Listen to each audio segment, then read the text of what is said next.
Hi guys, it's Cindy Leach, your polymer clay tutor, and today in the PCT test lab, we are talking about Pebeo's Fantasy Paints on polymer clay. Now, several months ago, I did some test swatches of the Pebeo paints, and these are an oil-based paint or a solvent-based paint, and they are really cool. They have a really neat effect to them, a metallic effect. I've got the Prism version in a color called Marina, and I've also got the Moon version in a color called Apricot, and each of their effects are a little bit different. And I put them about 5 months ago, like I said, on a piece of baked polymer clay. This happens to be the Souffle Polymer Clay by Polyform, but it doesn't matter. I've tried it also on Primo as well. But here's what the effects look like, the paint, and I was testing it for compatibility. Because it's a solvent-based paint, some paints do not do well on polymer clay over time. They'll eat away at the clay, and I had seen people try this paint, and I was curious on whether or not it was going to be compatible over the long term. And this piece has been sitting for 5 months, and there's no compatibility issues. So I feel it is a safe product to use on polymer clay. And look at the neat effects that they give. The Prism paint gives this, when it dries, the paint sort of disperses the metallic particles in it in a kind of a prism form. And so each time you use it, you're going to get a different effect in the little speckles. With the Moon version, it has a little bit different look. It's more swirly. It's not so prismed, and it has a cool look. So what I'm going to do is show you how it works and everything.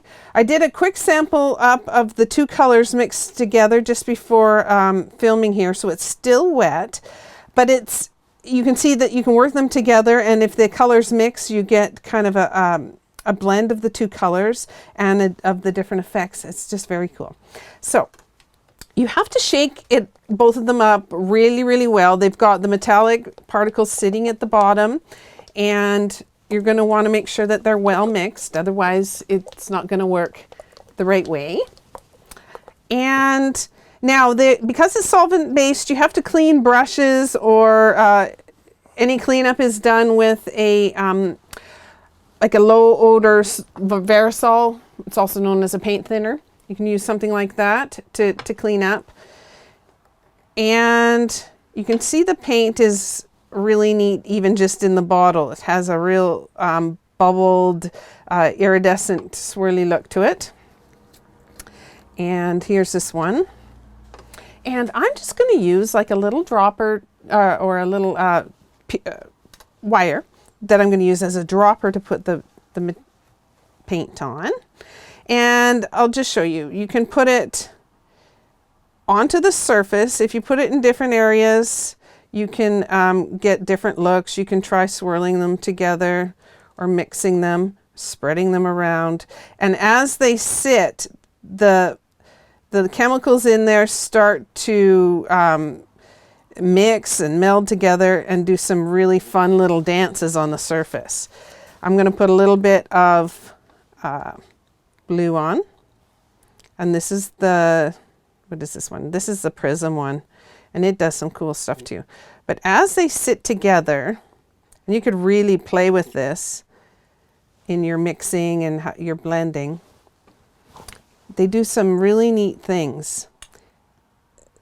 I don't know if the camera will be able to pick up on it, and because we've got it on there's quite a bit on here, it would swirl around too much if I tried to pick it up, too much of an angle. But as it sits and starts to dry, it just sort of separates and twists and spots and does all these cool things. So it takes about 2 hours to be air dried, so dried to the touch, but it takes about another 10 hours to completely cure.